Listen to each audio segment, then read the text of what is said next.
Two of the show. I finally pressed the recording button. It's my I fucked up many times. I have to do the cameras, so we're gonna use the pretty boy we have on the show to talk to us about Legacy of the Void. Minnie, what are your thoughts, just real quick, of what you like about Legacy while I fix the I don't know, webcams? man. I like Swarm Host. I'm a builder player. I have horrible mechanics. It looks like I'm gonna lose a lot of skill when this comes out. I I hope it never comes out, man. I think a lot of the there's this one hero in Yeah, LoL called Kog'Maw. It's yeah. exactly like the new Roach unit.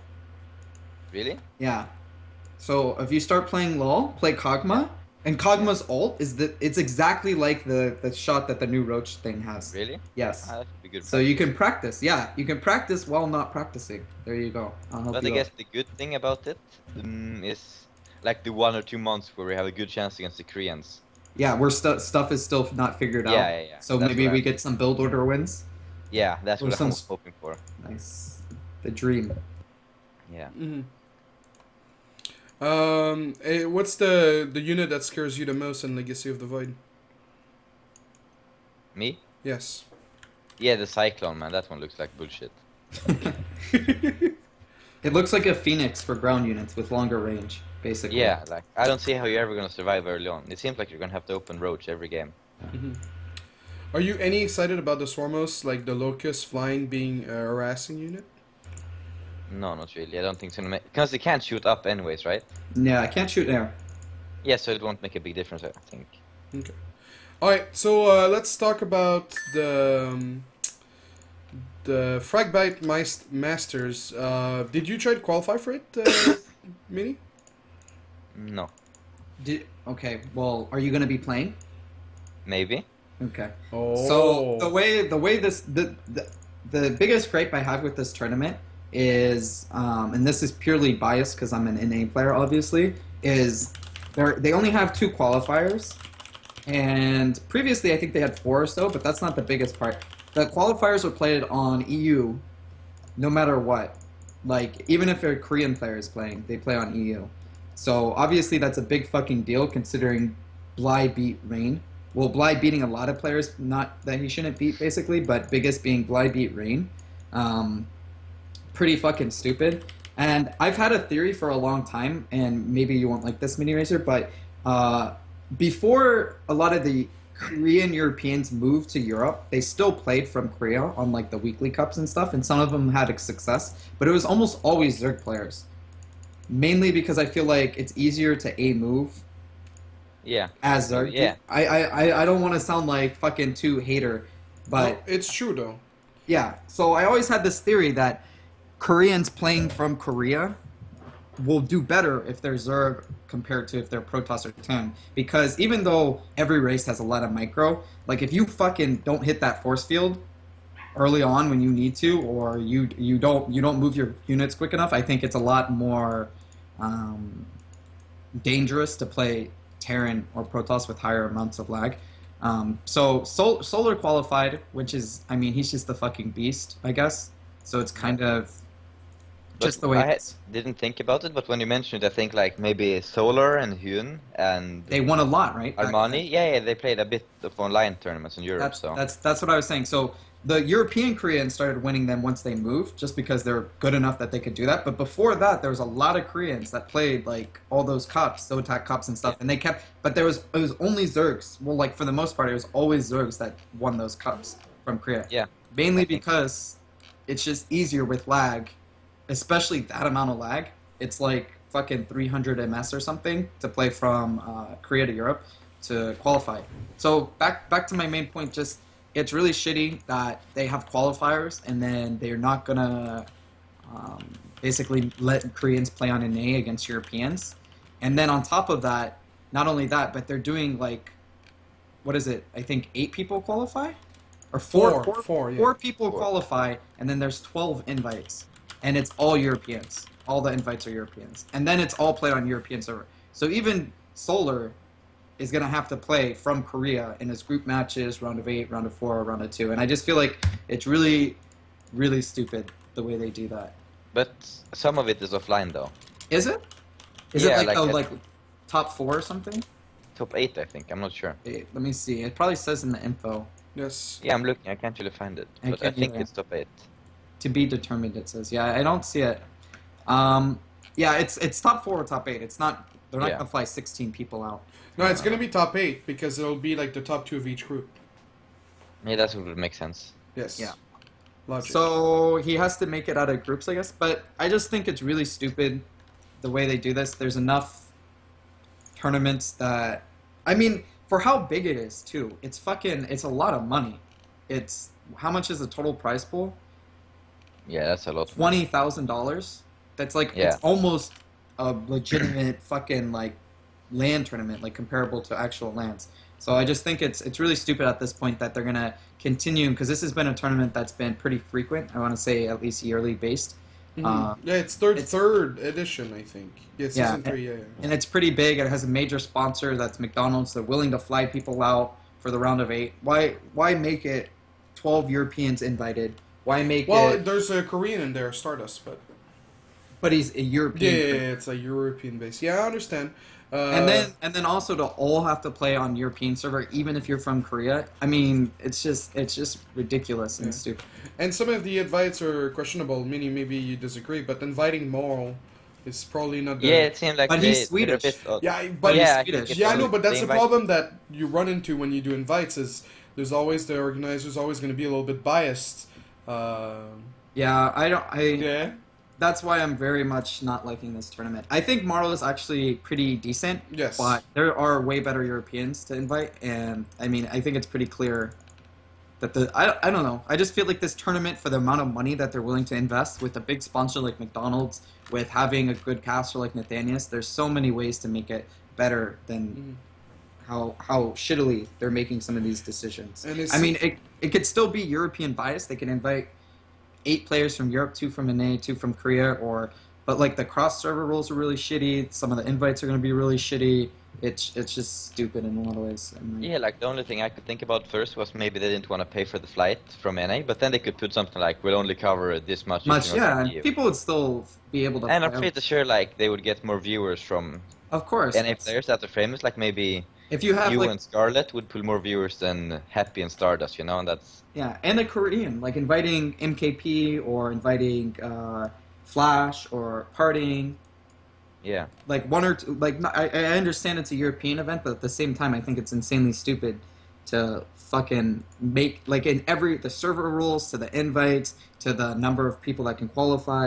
Like it's all European, and I think it's just too much. And I think they're like fucking up their tournament to some degree.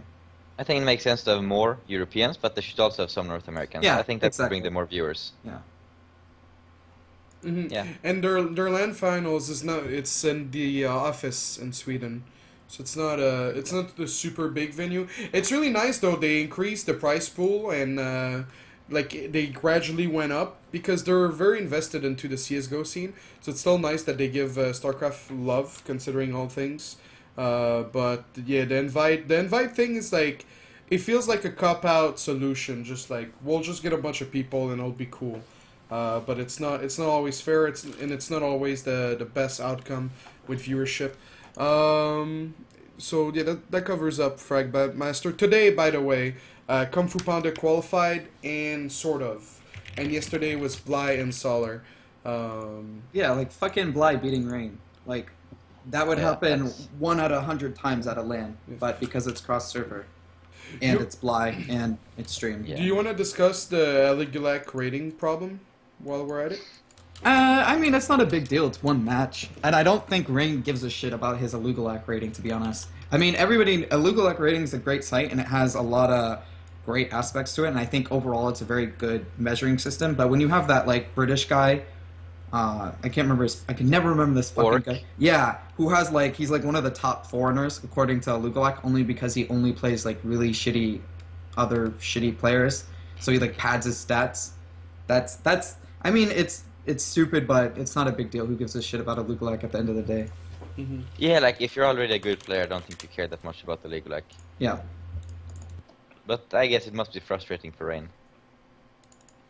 Well, yeah. I mean, yeah, I guess. I don't think he's living in a team house anymore, but if I was in a team house and I was Rain and I lost to Bly, I'm pretty sure I'd be given shit, even if it's cross-server and everything, just to fuck with him, but it's all good. Are you? I don't know, man. I care about my Aligulac, but Really? yeah, because it's like, you know, at some point I'll be up there with the boys. But You know, why would you matter? Why does it matter, man? If you want to get a nice Aligulac, just play Go for StarCraft 2 every time, and you'll beat like 2 and 3 trash Europeans and get some points. Yeah. Then you'll climb steadily. Yeah, it's not a big deal. Okay, all right. Moving on to the next. Roro retires. Stork becomes a player coach, and Reality in turn leave the team to hopefully get on a foreign team, which is. I want to talk about that last part specifically because this has been a thing. Koreans always seem to think that foreigners make a lot more money than we actually do. Mm-hmm. But on top of that, they're fucking horrible about reaching out to teams. They literally just tweet, "Hey, looking for a foreign team now," and then they think like foreign teams are gonna fucking just like come running at them with like money and just say like, "Please come to our team, we beg you." And that's not the case, especially for two people that are not as famous. You know, like if Flash said like. Maybe if Flash tweeted and said, "I'm leaving KT," then he'd get some offers and he'd make a lot less money on a foreign team compared to the Kespa team. But, like, Reality and who? Turn? Yeah. Reality and Turn tweeting, no foreign team's going to give a shit.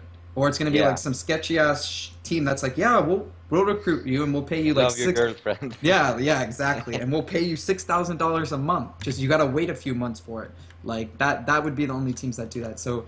I don't know if any Koreans watch this show, but if you're gonna look to move to a foreign team, make sure you have that connection with people already, and you don't just fucking tweet. Because if I was looking to join a Kespa team, I'd make sure that I had somebody that could communicate with them, that already approached them, that there was like some reliability there. Yeah, apparently Parting was listening to the broadcast while streaming. Oh, nice. Yeah, we're gonna take his stream down, man. I have already reported it like a couple of times, but it's not working. But no, I think Roro retiring is kind of a decent loss to StarCraft 2 talent. Like, he was a pretty consistent Korean player in Korea. He was better in 2013 than 2014. But yeah, I always had hope for him, and he fucking won a GSL, right? Like the very early one versus Jadon. I mean, Innovation. Yeah. No, CBZ. Was it? I think it was. Wasn't it? I thought it was. Who was the guy that beat Innovation with Roach Bane then? It was Symbol. He beat Symbol. It was CBZ. That was you're thinking of Stu, right? No. Really? No, he never won. I think. Who the fuck is this? Soulkey. You're thinking of Soulkey. Yeah. All these fucking Zerg players. I can't remember any of them. Yeah. I don't know why. Sometimes with Zerg players, I like mix them up too, the same way. Well, they're all the same. They just A-move. Huh. Anyways, I mean, it's because he's been gone for so long. I guess he's been playing. My only assumption is that he either can't be he's been a pro gamer for a really long time, so he just got burnt out, or he's been trying to play and he hasn't been doing well, and he's just like, you know what? I'm not going to waste another year sucking. I'm just going to retire. But yeah, I think that makes sense. Either way, I mean, I'm sure he made the right choice. And the Stork player coach thing makes sense too. He still gets scary to play. Though. Why? Because I like him. He's the last dragon, man. You gotta player coach is like going downhill. It's like I'm giving up being like a GSL winner. Yeah, but I mean, it depends on the extent that they're gonna enforce it. There's a lot of player coaches that actually play a lot and don't do that much coaching, and then there's a lot of player coaches that. So why do they get the title then? What the fuck? It's because he's a lot older than most of the players, and in Korea, age is a big thing. So he has a lot of respect, and he can say, "You guys need to do this. You need to practice. You can't go out tonight." Blah blah blah. He's earned the respect from being such a good player for so long, and he's older. So if he needs to tell the players to do something, they will 9 out of 10 times. Basically, like, no choice, they have to do it. Where if you hire another person, you're going to have to pay him that much more just to be older and be respected by the players. So it really depends. I don't know which side of that coin he is. I don't know if he's going to be like a really strong player and they just need someone in the house that will be respected and that the players are going to listen to, or if it's going to be he's just coaching a lot and like playing a little bit on the side. I'm not really sure. Okay. Wait. Oh no, never mind. Okay, so Odd Six Cup was today, the first group. Let's just review like a little bit, like which group are you most excited for, and Chris, you can complain because I know you watch a lot of the matches. You can complain about the results of today, of this morning. Yeah. Well, I think Todd put it best. I don't know. I didn't see What his is it? tweet. His exact. Yeah, I can't remember his exact tweet, but it was something like, two Protoss and two Terran walk into a bar. Guess what happens next, or something. Mhm. Basically, the two Terran make it out, and the Protoss don't. I don't know. This next group is funny because I think TY isn't performing so great just because of Home Story Cup. Mhm. And the two Protosses play each other. Hey, could you lean towards the middle of your chair? Alright, now you're in the frame. Thank you. Okay. I think I don't know for tonight. I think Rain and Sue will make it out. If I had to guess, I still think, despite Sue's faults and his failures, he's like an insanely good player, like one of the best players in the world. So I'm still hopeful that he's gonna win something soon. Do you agree with Chris, Mini, about Sue? Yeah, I don't watch that matchup, but I don't know. Like TY looked solid. Like he went 8-0 before the playoffs in Homester, so maybe just got nervous top 8. I don't know. Mhm. Because top 8, I think you got to play on the stage something. Mhm. So. But what about Sue? Do you still think he's one of the best? Do you agree with Chris that he's one of the best players in the Yeah, world? no, I hope he's gonna do well because I enjoy watching him play. But I have a feeling that the Terran guy is gonna get out, and because he's Terran, and then I don't know. I like Maybe it. anything can happen. Welcome to the club. Yeah, man, I've been a part of this club since fucking Homester Cup now. Yeah. What- Yeah, I'm done with David and his bullshit. you think the maps are too good, or you think Terran's too good? I don't know, maybe it's Terran, maybe... No, I'm not really sure. It just feels very uncomfortable to play Terran. It like... If you want to fight them straight up with Mutaling Bling, like, you always lose, and if you want to play Swarmers, it feels like you get exposed so easily. Yeah. Yeah. Well, we're doing a big Terran hate episode in a week, so maybe we'll invite you. Yeah, I'm If you're on the train, then we're fuck. I've been on this train I'm on for the like train, man. 4 months now or something. Fucking My insane. man David messaged me that Ty was kind of shy, and that when he was down 0-2, he asked to change the seats. So I think he was like a bit like nervous and stuff. Well, it makes the biggest thing for me, and this is why I'm always known for bringing a pillow. If the seat height isn't right, it feels that's what makes me feel the most uncomfortable. Besides like the obvious thing of like having like your mouse precision fucked up or something. But if you have all your settings right and the seat height isn't right, it feels so fucking weird. Yeah. Like whether Yeah. too short or too tall or whatever. It's a big problem for me because usually when the chairs they don't survive my the capacity and they just go down a little bit, so I'm like, it's always so fucked up for me. I need a pillow and then I always forget it like an imbecile. Anyway, so the next two groups, just prediction for winner. Group C, Classic, Flash, Sky High, Sulky. Chris. When is that being played tonight? No, it's being played like in 2 days. Or 1 day. Fuck Sky High is gonna get fucked on. I would say Flash Sulky. Yeah. Wow, you don't like the chins? I don't know. I don't know. I think Classic's really good PvP, and then mechanically he's not such a super strong player, and I think mechanics are gonna play a big part in this group. Because there's Terrans. Sure. Okay. What about you? Do you believe in your boy Sulky, Mini? Nah, man, I don't know, man. What has he really done lately? Like, what have I done lately? But I can't talk shit. But it just seems like he has been quiet for so long. I haven't really seen anything of him. He's still without a team too, but Yeah, and he's been streaming for a while. I don't know. I would put money on Flash and Classic for sure. Classic did quite well in the GSL as well recently, so. And so the last group, Group D, Zest, Terminator, Parting, and Beyond. Chris. Well, now I have to pick two Protoss. Fuck. Parting, Zest. Byung is a god, man. I feel like he's one of the best Terrans, but he just doesn't get to show it, because... Parting, Zest. Parting, Zest. Parting, Zest. What about you, Mini? I'm going with Byung Parting, man. Okay. Solid pick. Yeah. God damn it. There was something I wanted to talk about next, but I forgot now. Because I'm a very good host. No, okay, so here's the thing, guys. Destiny is going to come on, but he fucked up his scheduling for coaching. And so we have to, like, postpone the Destiny 2 talk. No. Let's talk about it. But he's going to come on and rectify, or wreck you. When? Soon. Oh, Teja's retirement is delayed by the Korean Army waiting list. Do you think that's true? No, I don't know. Apparently, there's I'm just tired of it. Like, I wish he would just not say anything. And then when he retires, like, when he knows for sure, like, he's fucking getting on the bus, going to the border of South Korea and North Korea, and he's fucking trained in the army and his head shaved, then he tweets a picture, selfie of himself and say, like, I'm retired, guys. And then I'll fucking believe it. Until that point, I hope he never makes a statement again until he knows 100% he's retired. Because it's so silly. And it just fucking, it's stupid.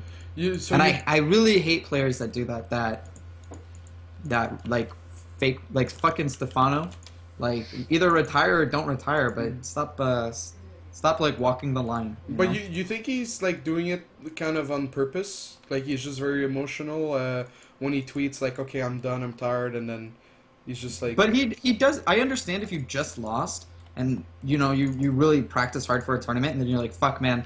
Like, you tweet something like, I don't know if I'm going to be playing for much longer or something. But he always makes it when it's, like, in the middle of the week, he's chilling. He hasn't been to a tournament for, like, 4 days. And then he's just like, yeah, I'm not retiring. Or he, like, writes it in his stream chat or something. Or whatever. He doesn't do it, like, on spur of the moment. He does it with, like, a cool mind as far as I know. Oh, okay. What about you, Mini? Do you like Teja? Do you want him to retire? Will you be sad if Yeah, no, he seems like a cool guy. I heard he wanted to do the Miniraser celebration if he won home source. I was cheering for him. He was gonna do what? You know, when I beat Happy in ESL, you saw the video? Oh, yeah, he was gonna do that? Yeah. That, yeah. That'd Or maybe, he said he was maybe gonna do it. So that's so funny, that's good though. enough for me to cheer. Yeah. I can't see Teja doing that. Yeah, he's too cute. He'd be, like, smiling and stuff. He wouldn't be, like, intense. Like, yeah. he'd just be like, yay! Yeah, and I don't know, the retirement is pretty silly though. Like, I don't think I ever tweet stuff after I lose. It looks so bad. It makes you look like an excuse clown, I think. You were so happy when you won that match, man. We're gonna look at it again. You were like a little boy before Christmas or something. Yeah. Are you always that emotional, or was it just the first time? Like... No, this comes at like weird times. Like, I kind of had it when I knocked Snoot out to WCS, and one time like 2 years ago when I beat Todd, and he refused to shake my hand. Wait, what? Snoop refused to shake your hand? No, Todd. Oh, okay. That's standard, Todd's Todd's a nice guy, but he's a little emotional. It's really funny offline. Yeah. If you're not playing him. Yes. I actually have a picture of Peru I need to send to you, desRow. I found this guy that looked like Todd a lot. Like the Peruvian version of Todd. Is he tall? He was tall-ish, like 6 foot maybe. Yeah, for Peru standard, that's very tall, man. Oh, I deleted it. Oh, what the hell? Yeah. He was a dick like Todd though. Oh. For sure. Oh, okay. Alright guys. Just a little, we're very unorganized today, so we're just gonna roll with it. Chris gave me his goodie bag from BlizzCon, as you can see here, and I've actually added a few pins that I've been given by fans. So I guess, sorry for the fans if you wanted to give me a gift, and I'm gifting your gift away. But there's a few extra pins.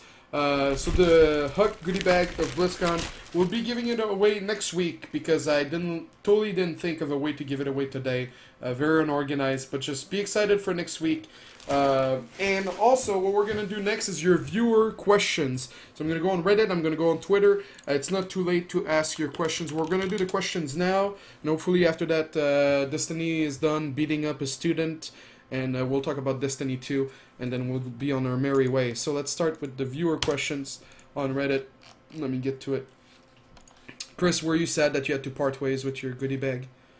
No, not really. It wasn't a sacrifice?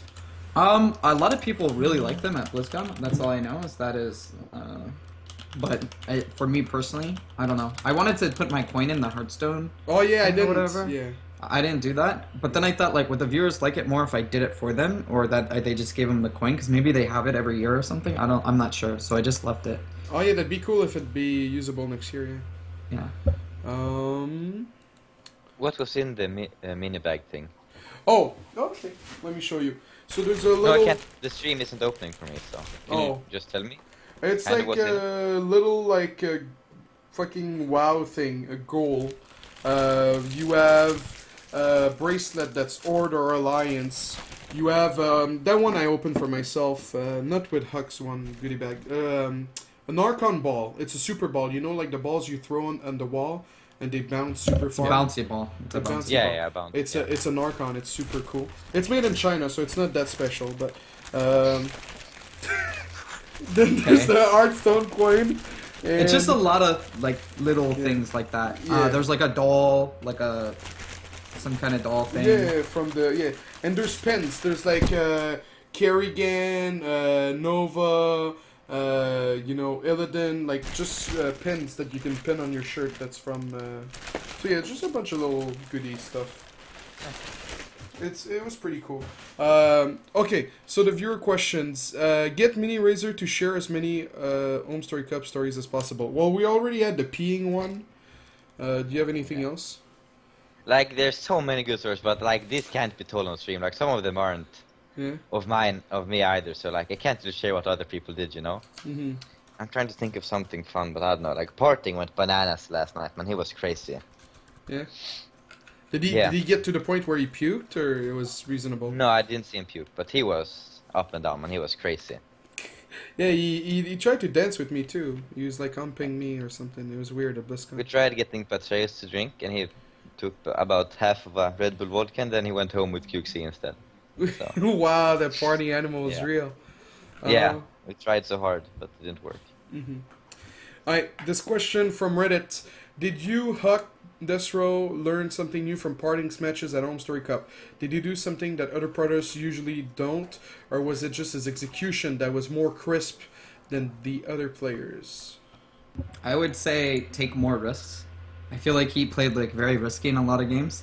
Like he was willing to like go blink all in, and then Flash would go mine, and he would just like he would just be like, I'm just gonna accept the fact that there's gonna be 2 mines in my mineral line, and I'm just gonna all in with blink. And yeah, that game was crazy. Like let it fall where it may fall, and we'll just see who comes out. You know, because most people when they play like Rain would never do that. Rain's like a super conservative, safe guy. Like if you're going mines, I'm getting observers. I'm gonna get cannons, and then I'm gonna build my army, and then we're gonna win that way. Parting was just like fucking full YOLO. Like fuck it. Like I'll blink in your base, you'll drop in my base. Let's see where the chips fall here. And then obviously the last game. He was like proxy Stargate in the best of 7 final game, pretty risky. And then he was like, fuck it, like I'm going for it anyways. And he's like, oh, I'm not gonna take a natural, I'm gonna build blink. And then he's like, fuck, I'll just take the gold base. Flash gets a Widow Mine in his base. He's like, okay, I'm just gonna fight this giant bio ball that looks like I'm gonna get fucking destroyed. Oh, I won, sick. Like there's just a lot of times where he was just more than willing to take risks, and I feel like the worse the balance is for your race, the more likely it is that you should take those risks more often, because it's a lot harder to play against someone that does like this wide range of builds and shit than someone that you know plays super safe conservative. So I feel like I have to take more risks in my play more than anything else, especially against players that I consider as good as me or better. Personally, I didn't watch the games too much, but you know, Blink All-In's a lot of fun. But yeah, I don't know. I'm more of a CJ Hero and Rain kind of guy, but I'll watch Parting. I mean, he beat Flash, so that's good enough. Do you ever play the Wings of Liberty Art of the Swarm campaign? If yes, do you like the story? And should Blizzard integrate elements of the Legacy of the Void story and the multiplayer to HuK players who only play StarCraft 2 because of the campaign? And yes, I read that question out loud. Chris, your thoughts?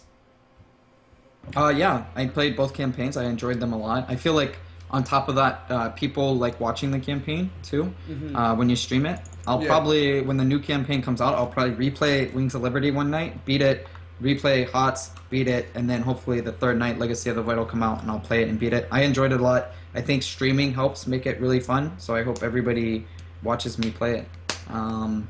I think it's actually co-op too in some aspects as well. What was the final part of the question? Do you think they should add some of the elements into the multiplayer? What the fuck does that mean? That's, yeah, I know. Moving on. Maybe like the leveling with the Zerglings and shit in Heart of the Storm, like you could either give them wings or you could, I don't know, do something else. You know, you could choose. A little hide back or something? They're like, you had There's some talent spikes. or something. I don't know. I mean... How sick would it be if StarCraft was like that, man? Like a sort of MOBA where you set your runes before you start, but instead you set like your Zerglings to be like... That sounds incredibly hard to balance. I know, but maybe this is the future of RTS. Don't talk. What about you? Miniraser, what did you think about? Did you play campaign? Did you like it? Yeah, it was quite okay, but I don't know. The only reason I played Heart of the Swarm, I think, was because it got released somehow like before on Taiwan servers. You could play it like one day before on Taiwan. Then I finished it, and I couldn't ladder there, so I just finished it there a day before. But it was So okay. you really don't care that much? Are you gonna because when I played Wings of Liberty, I never played the campaign, and then when HOTS was about to come out, I was like, I'll play Wings campaign, and then I'll play HOTS campaign. But I really liked it. Did you not you just didn't give a shit? It was okay. Like I just played it on like easy and finished it super fast. Yeah. So Kind of seems like you have to do it somehow. Yeah. So if Legacy comes out, you wouldn't necessarily play it. I think I'd play it.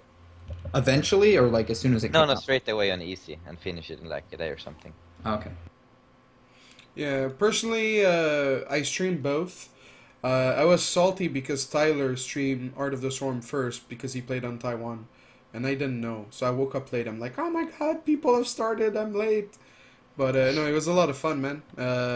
I thought the Art of the Storm one was too easy.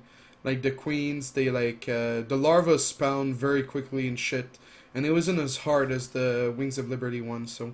That was my only complaint. Did you struggle a lot with the Wings of Liberty campaign? Well, no, but some of the brutal, like the last mission with the nuke, and fuck you, man. It was not that. Wow, you guys are throwing me under the bus. Anyway, next question. What do you think of the current balance of the game with Terran winning a big majority of tournaments the last 5 months? Talk to us about balance in all matchups. You guys have not done that in a while. Well, we fucking complained about Terran this whole episode. Yeah. I mean, I guess the question was before. I think it's Terran favored right now. I don't know what else to say besides that. I don't know much about the TVC matchup, but every Zerg player that I've talked to seemed to share similar thoughts. So, I think Terran's very strong, and I think the community doesn't complain as much because when Protoss was strong, it was very fucking obvious. It was a lot of blink all-ins, and it was like a lot of immortal all-ins, and it was a lot of very obvious, like, wow, that shit just fucking, wow, he just killed him. That was it. Wow. But Terran, it's like, medevacs are really fast, so you get a lot of drops. Then you have Widow Mines that splash and kill a lot of shit, but you still have to, like, burrow them and unburrow them and then reburrow them, which is, I guess, apparently very complicated. And then, like, Thor splash change, the Ghost spawning with energy. There's a lot of small changes that went in, but all of them combined made Terran very, very strong. And Terran still have to work for their wins more than just blinking, so it's less obvious, and the lower skilled players don't feel the difference that pro players feel. Because for me, the biggest difference is I used to smash certain players on the ladder, and now when I play them, it's like the fucking hardest game ever, and it doesn't make sense. Because it feels like I play like a decent Terran NA player, and it feels like I'm playing against Polt or Taja. Like I'm sweating balls for 40 minutes, and then like I barely win or I barely lose. And I'm like, what the fuck happened here? Because if I ever do play someone like Taja or Polt or Flash, I'm just going to get absolutely wrecked. What about you, Mini? Is Terran hopeless? Or playing versus Terran I hopeless? really don't like Terran, man. And it seems like the Terran players are by far the best at bitching as well. They always get away with it. Yes, that's They're another always thing. the loudest, and like somehow they just, I don't know, man. I've tried really hard up until like the last 3 or 4 months to like, I don't want to complain because I don't want to influence the community, but it seems like the Terran players, like when they're really strong, they're like, no, it's balanced. And then when they like have a slight disadvantage or they don't feel like they're not as strong as they should be, non-stop bitching, all of them constantly, until like the community's complaining. Then like Blizzard's like, fuck, like we gotta do something, and it actually impacts how Blizzard balances the game, and that's the worst part. And at this point, like, if that's the way it's going to be, then I'm going to fucking complain every 2 minutes that I get a chance, because it's stupid. Yeah, but it's a stigma, too. Like, it's... Winning with force field feels a lot more disgusting to a lot of people than winning with drops. But the thing, when we were talking about that in Peru, it's like, when you win as Terran, it's like you get, like, little edges, like, little advantages throughout the game. So, like, it starts, it continues, and then eventually there's, like, 20, 30, 50 supply advantage. And you're like, oh, well, I guess Terran was playing well, and then they end up winning. But, we'll see. We'll cover it more next week. We'll try to do Devil's Advocate, all the angles. Is it the maps? Is it the race? Is it the Widowmine change and everything? Next question. Why didn't Asubs win own Story Cup? I remember you saying he is the best StarCraft 2 player because he won some tournaments 6 times already. I was rather disappointed when he didn't even make it to the playoffs. At Miniraser. What's your answer? I think it's pretty obvious that he had to hide his build orders for the EPS, the most important tournament in the game, so... Oh. He can't show his real build orders here. That's why he lost. Okay. Maybe he wanted to give other players a chance to win something as well. Okay. Are you, desRow and HuK, going to play in the IEM San Jose open bracket? Does HuK consider going back to Korea for any period of time next year? So, I applied and I got accepted, but I'm really tired of traveling and I want to be healthy, so I said that I wouldn't go. I told them already. But Chris got accepted, and would you go back to Korea? I would go back to Korea under the right circumstances. I don't think I would want to live in like a crowded team house anymore. If it was a nice team house, I would still probably go. I would consider it at least. I thought about going to Taiwan for the TESL. Yeah. Under the right circumstances, yeah, I would go. But I wouldn't just like fucking like anybody offers like, oh, we can get you here, and it's gonna be like me plus 6 other guys in one room with bunk beds, and you know the maid cooks shitty food or whatever. It would have to be something really good before I accepted. Apparently desRow's back. There's a desRow is back. What do you think? And then there's like a Reddit thread, and then there's like his Twitter account, and there's a screenshot of him being rank 1 GMNA. Mini, do you know desRow? Yeah, man, I'm a big fan. This guy's fucking hilarious. Because I never have to deal with him. I can just see you poor North Americans having to deal with this bullshit. It's so much fun, man. Yeah. If only Combat X could come back too, man. Yeah, I was a friend of desRow, but then that didn't stop him from sniping me. And so the only season I didn't get GM is because he sniped me for like 3 hours every morning for 2 weeks in a row. And then I was like, man, can you let it go? He's like, no, man, this is fun. And then he never stopped. What are your thoughts, Chris? Because you were in Korea most of the time. But no, I played him on ladder. He's like a hacker, right? Or a stream cheater at least. I'm pretty sure he hacks. Yeah. Because I was playing like Blinkstalker versus Blinkstalker, and then I went DT, and then he like was just waiting for the fucking DT to come. Yeah, I think so. I don't know. I mean, he's fucking annoying. What can I say? Yeah, but we need people he's like funny. that. Like we lost desRow. If you don't play him, he's fucking hilarious. If you play him, you're like, fuck, I want to kill myself right now because it's so annoying. Yeah, but we need someone to hate, man. We lost. But that's Idra, not. we lost Idra was a Naniwa. legitimate player. Naniwa was a legitimate player. This guy's just the troll hacker. It's not fun if you have to play against him. It's fun if you don't have to play against him. But they're like NA. I don't know how it is in Europe, but in NA there are so many hackers. Like. There are some in Europe, but not very many good ones. There's a lot of hackers in NA that are like very obvious. They don't hide it. They'll like brag about it, and they just don't get banned. Yeah, no, but my point is we need villains. No, it's not the same thing. It's not the same thing at all. Okay. Idra and Nanowal were legitimate good pro players that were assholes, and they were like they had that polarized effect where they had a lot of fans, they had a lot of haters. Desrow's a lot of fans. Mini's a fan. No, he doesn't. He's fucking nobody. What are you talking about? Okay. You're like comparing apples and oranges here. Idra and Nanawa are nothing compared to fucking desRow. Okay. No, I agree. This is way better, man. The star on this guy, man. Yeah. Underline the return of the Marine King MVP. He did 4-0 in Ox 6. He did it mainly with the early engineering bay with the fast 1-1 where you... Man, this guy's English. What do you guys think about the return of Marine King? Chris. I think... Oh, go ahead, Mini. Sorry. No, Go ahead, sorry. Mini. Have you seen my picture on Skype? No. I think every once in a while, even a blind squirrel finds a nut, and I think that's what happened today, man. If he gambles every game, eventually he's gonna win some games. Who, I played him sometime. in KP? Yeah. I have no idea how he won. He's always been known as the guy that plays like insanely greedy, risky, Yeah. and then wins games. And then you add that with Terran being really strong now, and then you got the comeback. Yeah, I think that's reasonable.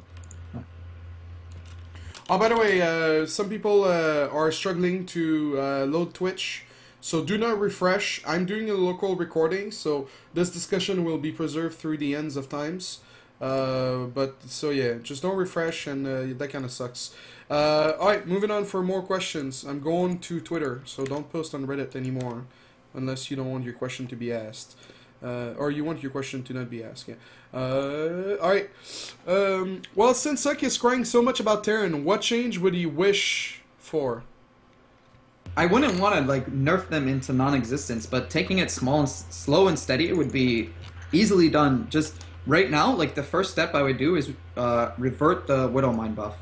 If they changed it back to the old way where it had a lot lower splash, I think that would help a lot in balancing TVZ and TVP. I don't think it might not be perfectly balanced, but like they could try that. They can try reverting the medevac boost or making it not as good as it is. But right now it's too much.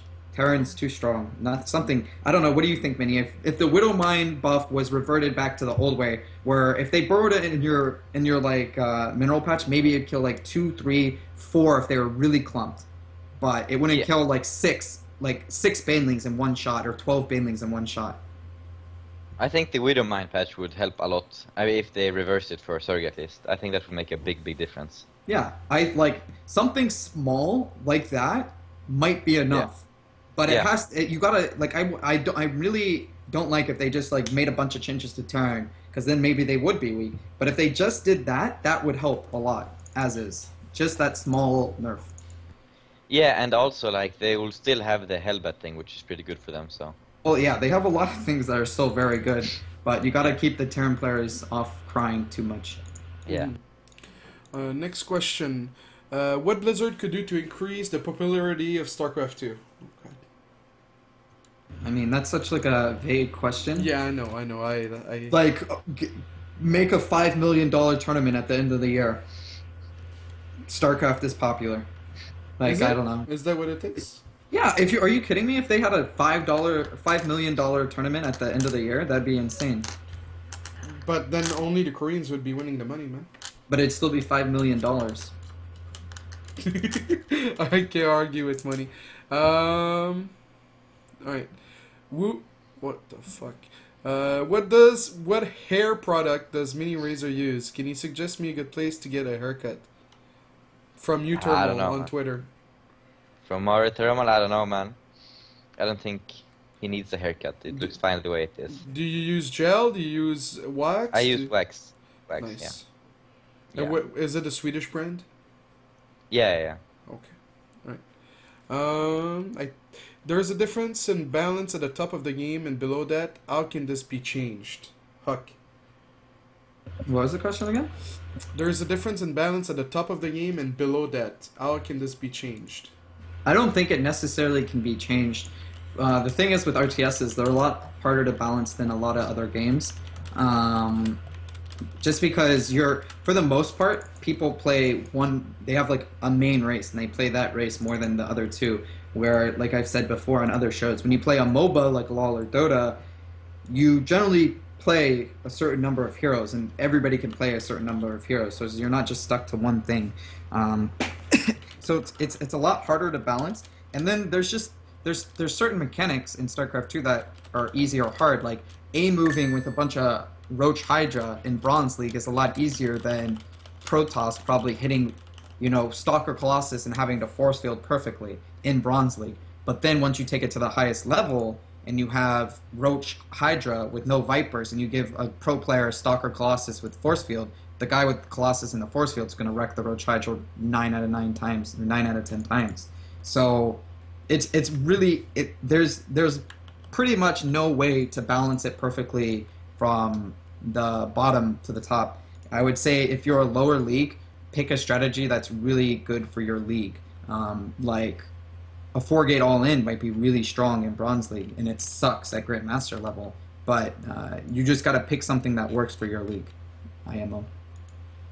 Yeah, I agree. Like, you can't really balance it for all of it, and then it's just a lot more. It's not worth it to balance for the newbies. They can just when you lose in bronze, it's never because of the balance. You can't really ever blame balance in bronze, so it's just useless to balance for them, I think. Yeah, I think I get so many people that are gold and they're like, I haven't used force field, I can't make it work. And then there's a reason you're still in gold. So you really just gotta adapt and do whatever the pros do, and just, even if it looks horrible or you feel uncomfortable, you just have to suck through it, or to suffer through it rather. Alright, so that wraps up the viewer questions. We're gonna just jump into Destiny 2, the details. Destiny's still busy doing his coaching, so maybe he'll come on, maybe he won't. I tried my best to be flexible, and yeah. All right, so let's start, Chris. So Destiny posted his Destiny 2 details. So he posted like every phase, every like details of how he wants to do it, what he's gonna do with the money, what he's gonna do with the players, how many players. What are your initial thoughts when you read everything? Well, like, obviously my biggest gripe is that he's making it, well, he might be making it all European, which I think is stupid. I tweeted at him that I think, last night, I think it was, when he first released it, I tweeted at him that I thought it was really stupid that, basically he wants to make it very EU and NA friendly, time-wise, so he doesn't have to worry about Korea. And I think this is a cool concept, and if I was him, or I want to try to push him into it, is make it like a preview of next year for WCS Premier. So make it like half NA, half EU, get the best players that you can get from both those regions, and then that will be like a preview for next year, instead of it just being full European or full NA like it was last time. That's what I think's ideal. I think, obviously, as a finalist, I want to be invited, motherfucker. I wish he would invite me, since even though I got wrecked by Innovation the last time he hosted it in the finals. I think it was like 5-0 or something, right? desRow, you'd probably remember. You take note of all my losses. Yeah, I think you lost like 5-1 or something. And then maybe 5-1. Yeah. But it was like, I didn't have food, I'm hungry, and then you. It was me getting wrecked anyways. But I don't know. I think it being a full European tournament is kind of stupid. I think if it was a full NA tournament, it would be stupid too, even though I think Europeans have more tournaments, like fucking Frag Masters and the EPS coming up and everything like that. But I'm obviously biased because I'm an NA player, so yes. I want more NA tournaments. But I think what would be fair is you do 8 NA, 8 EU, you get the best players you can get, and then you pitch it as like, this is the preview for what WCS Premier is going to look like next year. And then I think that would have really good viewership. Both regions would be really happy. It would work out for everybody. IMO. Yeah. Well, another thing too is by doing it only EU, then you have no Koreans that can really like legitimately ladder to qualify for it. Right? Yeah. So, yeah, I think so. They can't really ladder in Europe. Yeah. But what are your thoughts? Are you excited to be part of the Destiny 1 tournament, Mini, since you can really play the first time around? Yeah, sure. I think I might try. I don't really like the ladder, but maybe I'll probably try. Mm-hmm. And I think for the NA, yeah, they should have some NA players too. I think it would bring a lot more viewers. Mm-hmm. But what I think he could do is on Europe, he could use the ladder for all the invites. But on NA, maybe he could give like 4 invites and 4 of the ladder, because getting 8 players on the NA ladder is probably not going to happen.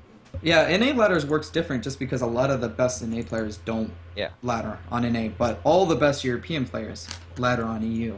So yeah, that makes a lot of sense. I agree. Yeah, I think that would be smart. It's just silly to put away the good NA players. Mm-hmm. Uh, I don't know. He said so to qualify for the Destiny tournament, you can't be on a barcode. Do you think a lot of people will still try, regardless of that fact, Mini? I'm wondering how that's gonna work. Like, I remember like the against odds that Taken the boys held. Then you could like name change like a day before, I think.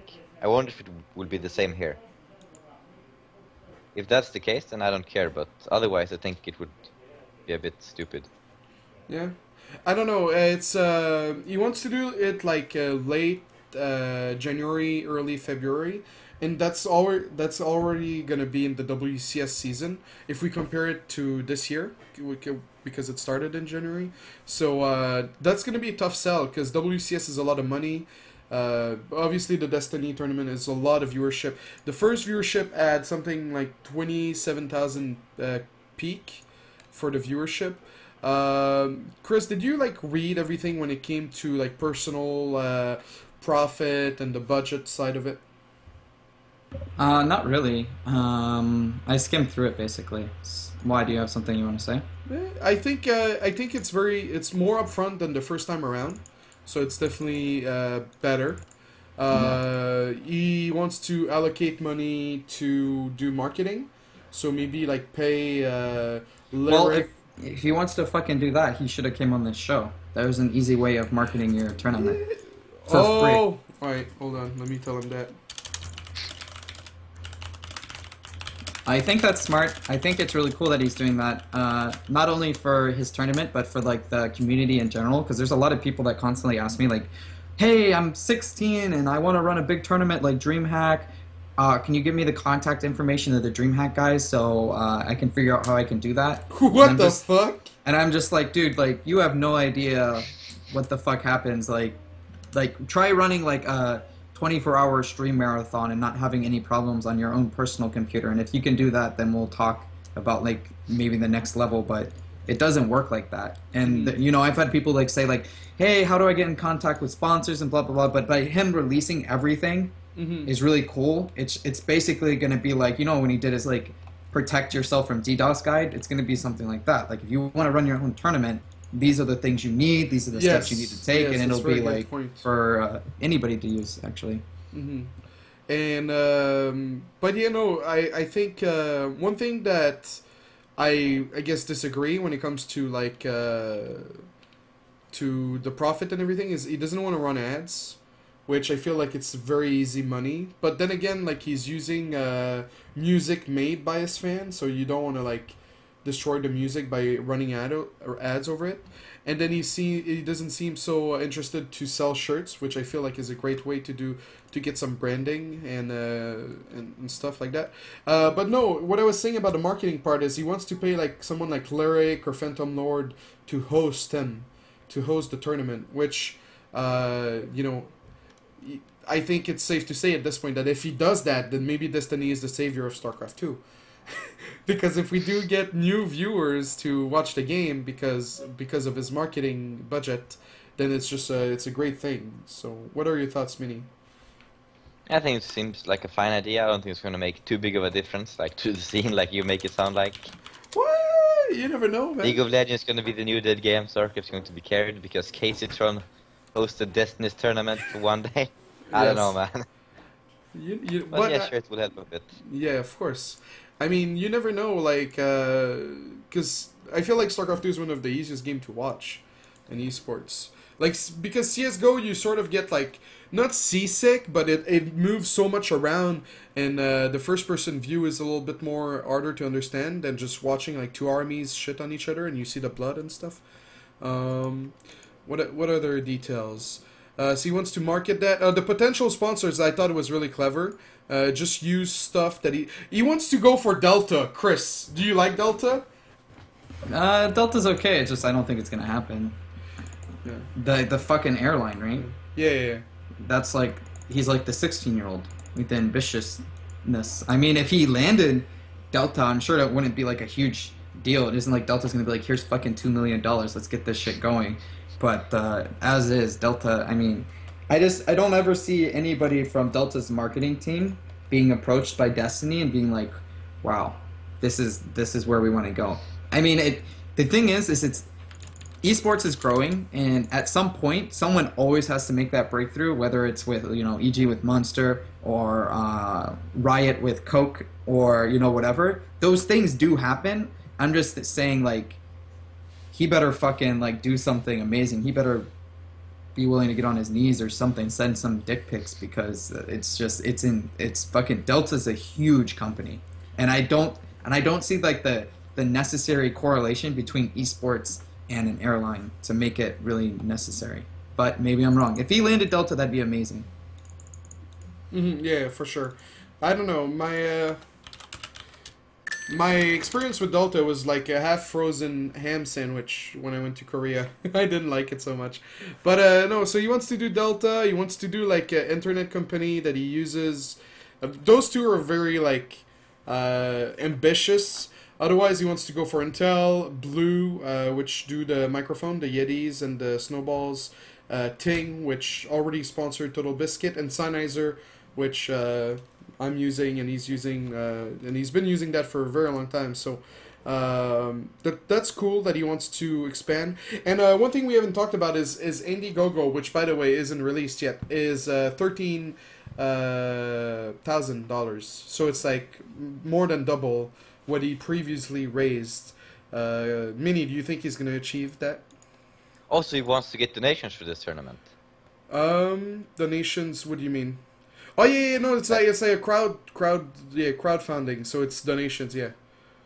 Yeah, I don't know, man. I thought he was trying to make like a sustainable tournament. You can't keep doing this forever, but I don't know, it's fine. I think it's more like the money will be more well spent here than with the Nation Wars, so sure. Oh yeah, Nation Wars, man, that was such a high amount of money. Chris, what are your thoughts on the donation, the 13,000? It's a lot. Yeah. I mean, but Destiny's always had very passionate fans that are willing to give them some money, so I don't know. I have no idea. It's really hard. But like you guys said, the Nation War thing, I wasn't expecting them to raise so much money either, but the French people were very passionate. But one guy saved the day by donating 20,000 at the last minute. But even before that, they still had a lot of money donated. I don't know. I think it's doable, but he has to really deliver on a lot of things. Yeah. It's very ambitious. It's very exciting. He wants to do maybe like a 1440p stream with very good FPS, and also the last page, which was why am I worth, how much money I'm looking to profit off of this, which is like between 2,000 to 5,000 that he wants to pocket for organizing everything. And then he's explaining like the average caster pay for top talent was 5 figures in 2012. Casters today get travel and pay covered. And did you read that page? Because like when I read that, I'm like, I did not. You Do you want to link it or something? Yes, okay. What were you gonna say though? Finish the thought. I thought of you when I read that page. I'm like, oh, Chris would have been all over this because Mini, I don't know if you know, but Chris is like the strongest supporter when it comes to fighting back versus the casters and their benefits. Well, it's a lot better now than what it used to be, but I don't know if you knew Mini, but back maybe a year ago, even 3 years ago, casters were making fucking so much more money. Yeah, no, it was pretty horrible. Like, 3 years ago, well, there's still casters that like they won't go to tournaments unless they get first class flights. Yeah, the first class flight still happens, but yeah. Well, they still get paid pretty good too, but not as insane as what it used to be. So, are you reading the page? Did you fucking link it? Yeah, I linked it in this group. It's not loading. God damn it, it's not loading. Hold on. Anyways, just move on. I can read it later. I've said all I wanted to say. Anyways. Okay. What was what is what is this? Because he's saying Astro pay for top talent was 5 figures in 2012. Yes. What does that mean? Like he's just one event at one event. He means? Yeah. Yeah. He's justifying like his why he wants this. But that was money. 2012. I think if he paid himself, it depends how many man hours more than anything does he put into it. I mean, if he spends like 100 hours organizing this, and he takes 2K. I think that's pretty reasonable. Mhm. But if he spends like 10 hours organizing this and he makes 5K, obviously that's not reasonable. But I think I trust Destiny to an extent that I think he would compensate himself fairly enough. I mean, it has to be beneficial for him to do this, or he's not going to do it. It has to be beneficial for the community, so they donate, and it has to be beneficial for the players, so it's worth the time to practice and play and give good games. So all aspects, they all have to make decent to good money. But yeah, of course, it's fucking insane that casters would make over 10K for casting one event in 2012. Mhm. Sounds like a pretty reasonable thought. Mini, if any final thoughts on the Destiny tournament? No, I think it's going to be quite fun. I enjoyed the last one. It's fun to see a Dominus play. Yeah. Versus poor players who never got to see his bullshit on the ladder. Yeah. Yes. Alright, so that wraps up the show, guys. Thank you so much for watching today. It sucks that Twitch had a little bit of issues and affected the viewership, but we appreciated you guys asking questions, sticking around, and wanting to hear what we had to say.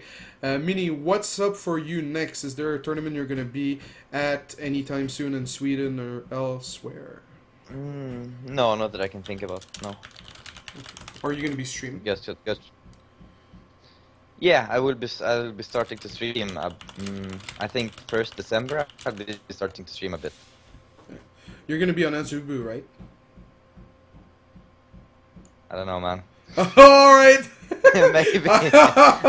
Alright, so anyway, is there any online cups that you're going to be in beside the one that you entered at earlier? Yeah. I'm going to play in the Puggy Dude tournament, but I got fucked and got solo in the first round, so hopefully we're playing on Europe. Yes.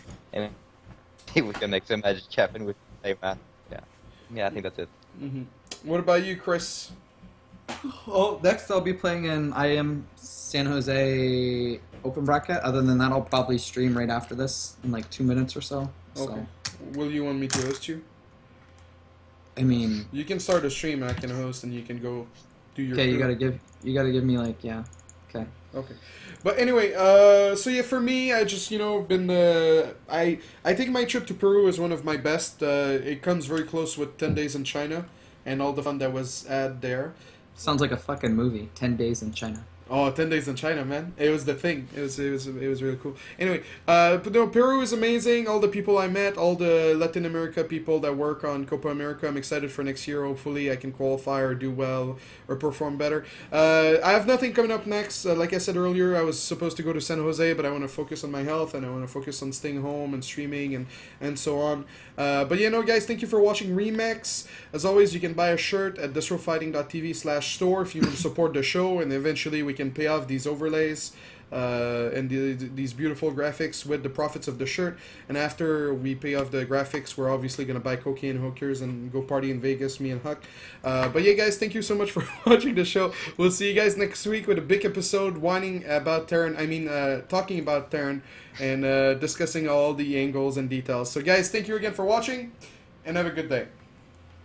Bye. Bye.